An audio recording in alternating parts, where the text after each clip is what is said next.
Direct from Foxborough, Massachusetts, the gem of Norfolk County, and taped at the studios of Foxborough Cable Access.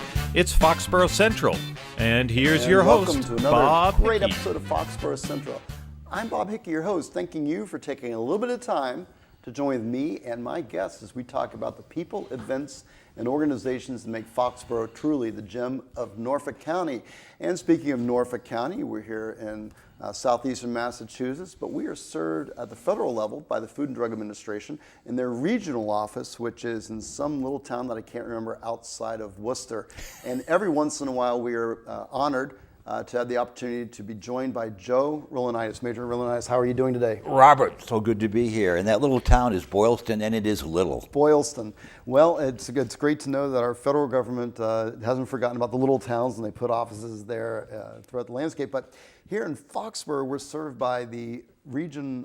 What's the region called? Well, it's the New England District, all the 6-state area, and of course, I'm a public affairs guy that works this region. So your office actually covers entire New England. That's correct. Yeah. Well, I didn't realize that. We are very blessed then to have you join us because you're here to give us some good information about current trends, health, and regulations. Always fascinating to talk to you, sir, when you come to join us.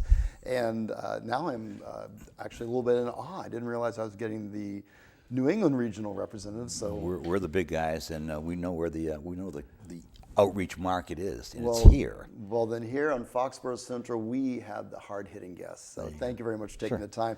So, and I know I can bring up any topic, and you've got a plethora of information, but what I would like to talk about, if it's okay with you, is obesity. And we talk about, we've had this discussion in the past about healthy diets and healthy eating, but really, we see so much in the news these days about disturbing trends and how America is not becoming healthier and how there's changes in the food pyramid and different ideas and maybe guidelines.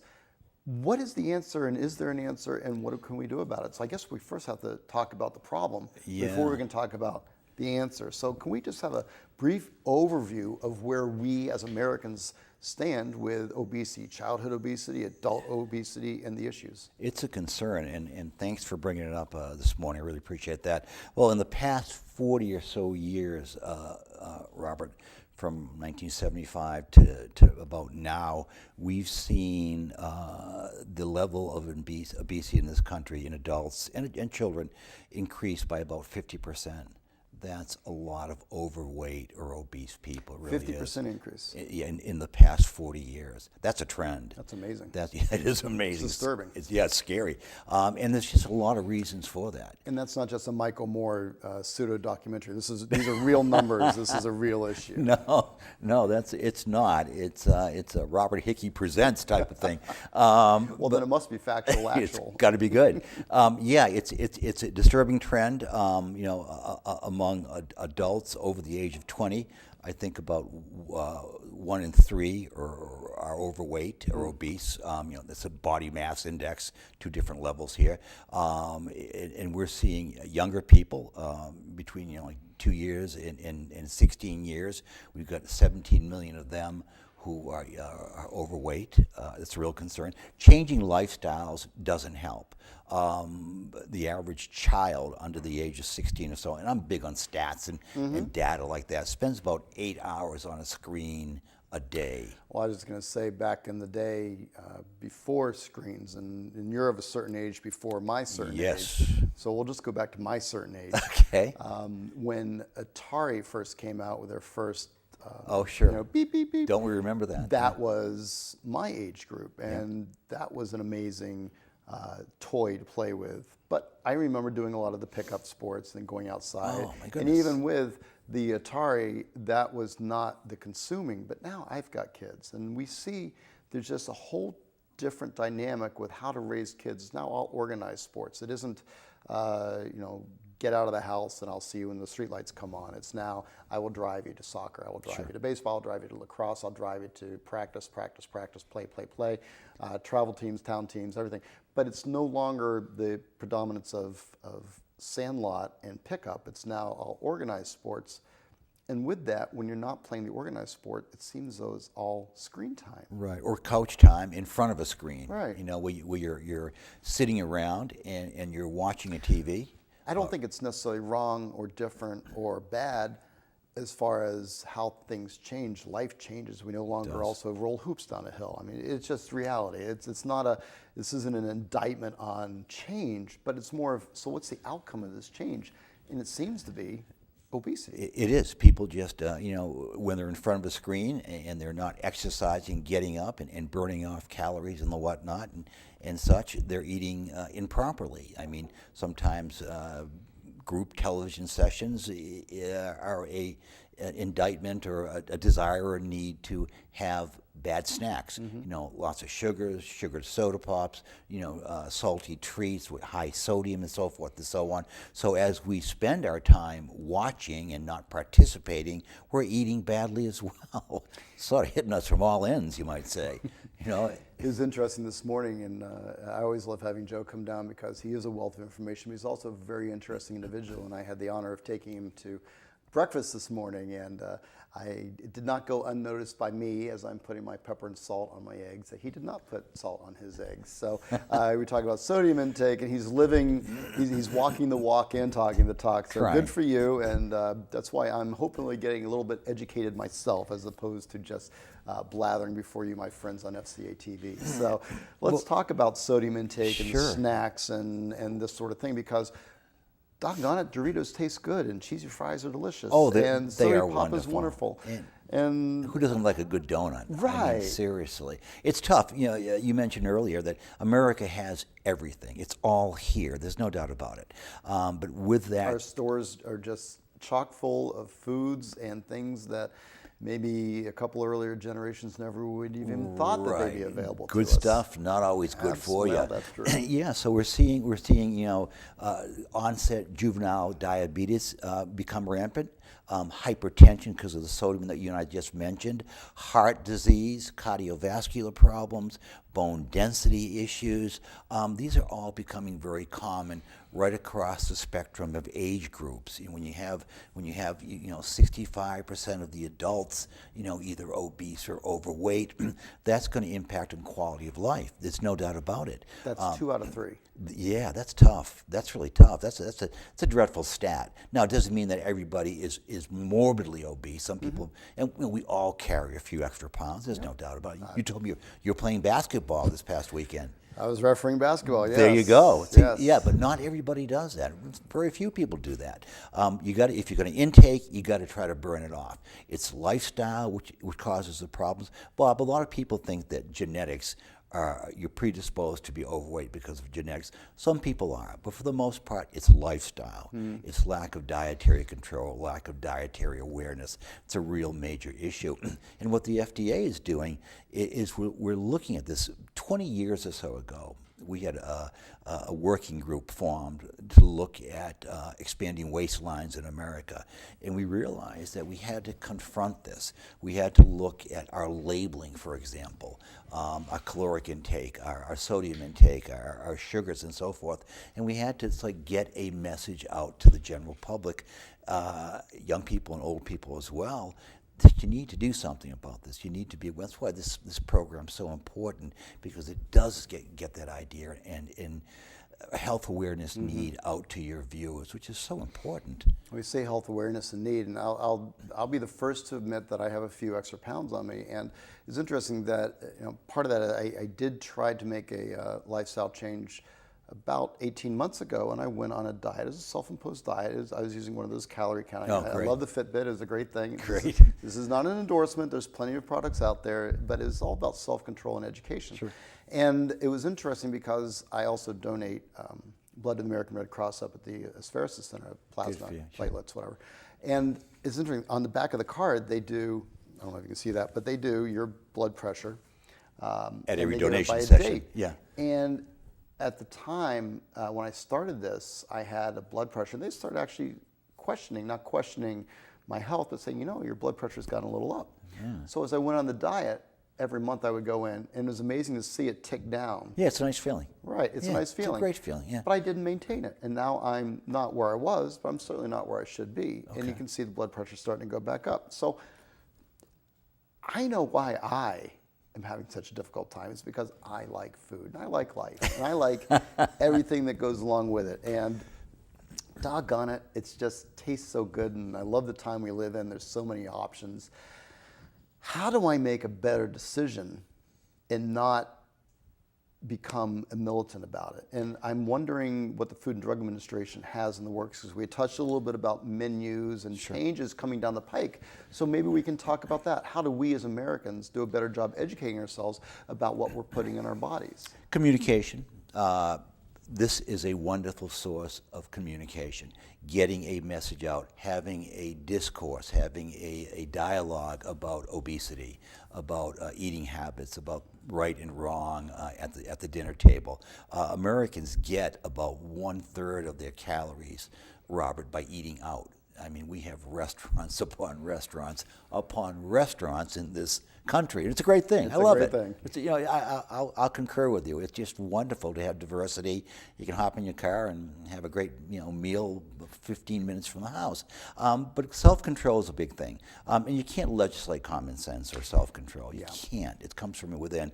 But the FDA has educational programs, things like Spot the Block for young people, which ask, you know, parents, teachers, the media to generate awareness programs where you look at a label, the nutrition labeling on foods, and see if children understand what serving sizes are, understand what ingredients are good in their food and what aren't, and moderate accordingly. They become educated consumers at a young age. Can't beat that, with childhood obesity being what it is. And then we have the recent regulations, which are now going to require more regulations. I know, you gotta love regulations. We're going to require calorie levels on menu labels in these chain restaurants and even on vending machines. That's the latest push to give Americans a chance to understand what their caloric intake is and make a wise decision as to how much is good and how much is the right way to live, you might say. Now, I want to talk about that, but I also want to throw a curveball. We're going to talk about school lunches here in a minute, because there's been a lot of controversy about that over the last year and a half, and we'll talk about it. But right now, of course, I'm speaking with Major Joe Rilanitis, who is our New England regional communications expert, I will call him, with the Food and Drug Administration, who is here sharing about obesity and new regulations on menus. So with the menus, and I've noticed, I'm sure most folks have, that they're starting to crop up. And an amazing thing, I talked about my weight gain. I realized that my team, I have a great team at work, and we would buy each other an afternoon coffee. And of course, they soon realized I love milkshakes. Oh. And so they would buy me a large McDonald's milkshake. Why would they not, Bob? Because they like me. And I don't know why, because I'm such a grump. But then I was shocked to find out the caloric intake on a milkshake, and I shouldn't use the brand name, my apologies, but it's all the same as far as, you know, what you're putting into your body, and the ingredients are basically the same. So it's an amazing number of calories if you're on as I was trying on my diet, a 1,400 calorie intake a day guide, that I was getting 2/3 of it in one milkshake. Ouch, yeah, that hurts, yeah. So this is a huge step as far as educating people. It is. And I know that on the side of the cereal box it says that an average intake daily is 2,000? About 2,000 for 2,000 adult males, a little bit more perhaps. Okay. It depends how active you are. So that's too. what the guideline is. Yeah, about 2,000 will do it. And yeah. that hasn't changed? That's No, still not pretty really. basic. Yeah, that's under the Nutrition Labeling Education Act and so forth, other regulations. That's pretty much the standard. And that's what it's called, okay? Yeah. So now we have menus that are going to come out with actual caloric intake. In about a year, yeah. This we're still working out the graphics, and, you know, we give industry a chance to gear up and get ready for this. It's an expensive thing for them to confront, and it's going to be required on your major chain, all your chain restaurants. I was eating at another chain, Applebee's, the other day, and I saw that they have the at least on the menu I was looking at, they have some of the caloric intakes Yeah, on. they're So I adapting. see that they're going in the right direction. they and they're have to. starting to meet the regulation ahead of time. Yeah, the big corporations are usually pretty much ahead of the curve, and compliance is important to them. And of course, we're going to require compliance. Takeout food, such as pizza that you have at your popular pizza shops, that will require calorie labeling. Just a question. Is this going to be a shock to people when they find out what the caloric intake is? I'm hoping that people are going to get ready for it by watching shows like Foxborough Central, and that they'll be aware of it. Will it be a shock? That's an interesting question. I mean, how is it going to affect? I know. And I know that. Well, you would I still know that- enjoy your pizza. Well, yes, but if you're now going to have maybe guilt or maybe trepidation or maybe an educated consumer is not going to go out to eat as much, and then you have restaurant chains potentially saying, why am I putting this out there if it's going to harm my business? Yeah, well, it's federal law, so they don't have an option. Right. And they're usually, as I said, pretty good about compliance. Or as we Americans going to just give a collective shrug and say, oh, life is good, cheesy fries are great. Keep on going with it. Damn the torpedoes, full speed ahead. Right. I don't know. It's an interesting question. I have read up a lot on this. We have a lot of literature provided to the communications office on it, and I don't know about that, Bob. That's a quandary. Will it impact on people? Well, we hope it will make people make wiser decisions on what they buy to eat and how much they eat when they're there. We can always do the old take back the leftovers and the old doggy bag thing and bring it home for tomorrow's lunch at work. Because then you get into the whole conversation about, well, the portions are huge. They're getting bigger. And then you get the lunch-size portion or the smaller portion. You think like you're getting less, but in reality, that is what a portion is supposed to be in the first place. Right, you're offended by it because it's smaller, yeah. Right, so we as Americans have to change our mindset because you see folks coming from other countries here that, they feed you so much, it's too much, Right, it's way right. much. And maybe that's a whole mindset change that needs to happen. There'll be a lot of adjustment required when this kicks in about a year. And vending machines, if you own 20 vending machines or more, you've got to come into compliance with calorie I hadn't even labeling touched too. on the vending machines. Yeah. And we say own. If I have a building and I have tenants and those tenants bring in vending machines, do I own the vending machines? It depends on who is responsible for collecting the money, stocking them, maintenance, and there's probably a service contract associated or ownership contract associated with the vending machine. It all shakes out. This is a game changer then. You have to say it is a game changer. Your popcorn at your movie theaters and your amusement parks, that's covered. Get out, Coffee really? shops, muffin shops, that's covered. Food. I'm going to find out how much cotton candy has. You probably will. Yeah, you will. That's scary. That's a big favorite for a lot of people. Yes. And that may Funnel cakes. Yeah, I know, stuff like that. So there's a lot of foods, a lot of restaurants are going to have to come into compliance with this new regulation. And the real bottom line here, and you've got me intrigued now, I must admit, what will the shakeout be on Americans' perspective when they sit down at a restaurant and there are the calories right beside the entree? Now, I've read some of the graphics on this, and the numbers of calories, I guess the font size cannot be smaller than the entree. So you're competing here. You got the entree, and then you got the calorie amount. That'll be interesting. Well, I'm looking forward to having you come back at some future date so that we can maybe revisit this after there's been maybe a cycle of data, because we will. That's what I love about this program, is that we can self-direct, and I hope we'll make a date before we go, maybe in 2 years, to come back and take a look at this and see what the fallout, and hopefully it's a positive fallout. Oh, yeah. Hopefully business continues, and you mentioned the number of restaurants being America and free market economy. Restaurants are serving a customer base, and so there's not a minimum requirement of the number of restaurants. So hopefully what this does is it actually just enhances our education as opposed to being a detriment to business. Yeah, and that's that's what my agency is all about. It's that communication, and then it's taking action on the information you communicate. Whether it's addressing labeling, understanding, and serving sizes and ingredients to young people or to adults, bringing them up to snuff on what they should eat and what they shouldn't eat. Let them make the decision by having an education database of their own. And if part of that database appears on your menu at a major chain restaurant, then so be it. So be it. Give Americans a chance to do the right thing. I think a lot of folks will. I think we've been lax in the past decade or so as far as watching what we eat. But I think we'll see trends change for the positive. It's quality of life, because people who get sick, hypertension, coronary diseases, who pays for that? Diabetes and health and comfort, and how do you really plan how you're going to feel at age of 60 when you're eating those nachos and watching the game at age of 30? Because we all think we're indestructible at a younger age. Yeah, we do. What 15-year-old kid is saying, yeah, but at age 45 I'm going to have clogged arteries and I'm not going to be mobile? Right. It's not a conversation that they do have, but they really should have. Yeah. And unfortunately, wisdom comes with age. It does. It really does. As we get to a certain age, we realize that maybe all those things I did as a Ute maybe weren't so good for me. A Ute. Exactly, yeah. And things will change. I think the laws are written to benefit the users, and I think industry is real good about following them. I mean, you were talking about major corporations that have a stake in the consumer and have a stake in doing the right thing and obeying federal law.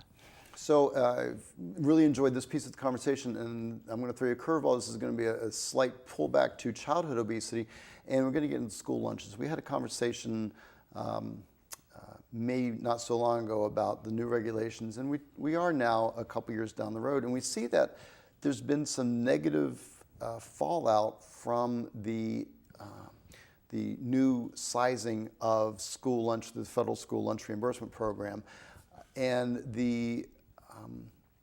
I guess the users, the consumers, the kids who are eating the lunches who just don't like the food and end up throwing a lot of it away. Yeah. Are we now in a situation where we need to do a better job of education? We need to just play it out, because as we know, B.F. Skinner, every aberrant behavior will increase and peak until it comes down to where we want it to be, because we're always going to push it until we get to where we need to be.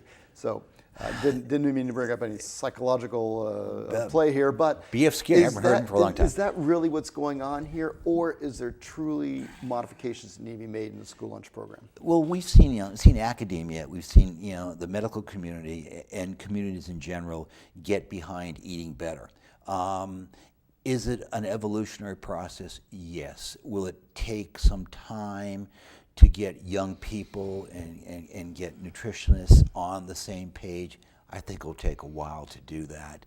I just can't project where school lunches are going. But you're right, Robert. They've changed dramatically since you and I, But what's had there the pizza and the peanut butter cookie. Right. I remember those. But what's there is right. I'm sure that it's not a wrong lunch. And I think part of it is education. I really believe a big piece of that is the adults. And I'll give you a great example. I was refereeing a basketball game. And the kids on this team, great kids, very polite. But as the game went along, the coach became more and more upset. His team was losing.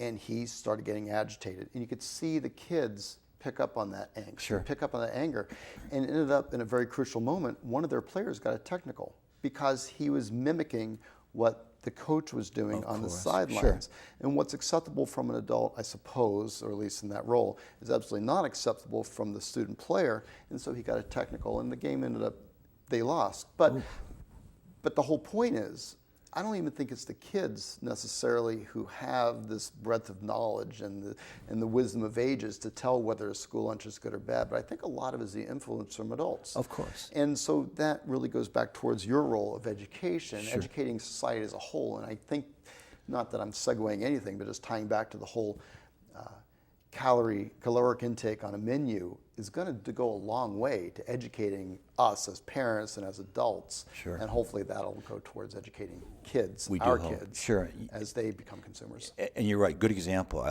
Young people will emulate what the adults do, and they'll take guidance from responsible adults. And all too often, adults have not been the best role models when it comes to nutrition and proper. I'll attest to that. Well, no, I'm sure you got. We all have a few pounds here and there. That's okay. But if you go to these big box stores and sit in the parking lot for 15 minutes, see a lot of Americans waddling in. And the operative word is waddling. They are overweight. They're morbidly obese. Life expectancy is trimmed dramatically. Quality of life is threatened, and we all pay for that emotionally or financially. Yeah, you've got to educate the young people away from that. You do. I'm going to give you the last word. We're so out of time. I've been joined today by Joe Rilanitis, who is our Food and Drug Administration information guru. You've noticed I picked up pieces of topics, and he has information that he's just able to pull right out there. It's amazing. Who knows what we'll talk about on our next show, but for this one, we've been talking about obesity, childhood and adult obesity, and the upcoming changes in menu regulations that'll hopefully help to educate all of us as consumers. Joe, last word. New regulations are there. They're there to help. They're not voluntary for the restaurant industry, and I think they'll do a lot to make our eating habits better. And I think we'll still enjoy our going out and eat. Major Rilanitis, thank you so much for Robert, coming thank out and joining us today. And thank you for taking the time to join us here on Foxborough Central. If you have an idea of a future topic that you would like to see on our show, or perhaps you or your organization would like to be featured, please reach out to me at foxcentral@fcatv.org. On behalf of all the volunteers here at Cable Access, including Executive Director Michael Weber and our guru behind the glass that makes all of our programming a reality, Lauren Batar, we'd like to thank you for joining us. If you'd like to join our family and volunteer with Foxborough Cable Access, we need you. Come on down to our studios at 28 Central Street or call us up at 508-543-4757. Talk to Marg. She'll get you all set up. Until next time, folks, I hope you have a great day, Foxborough. Bye-bye.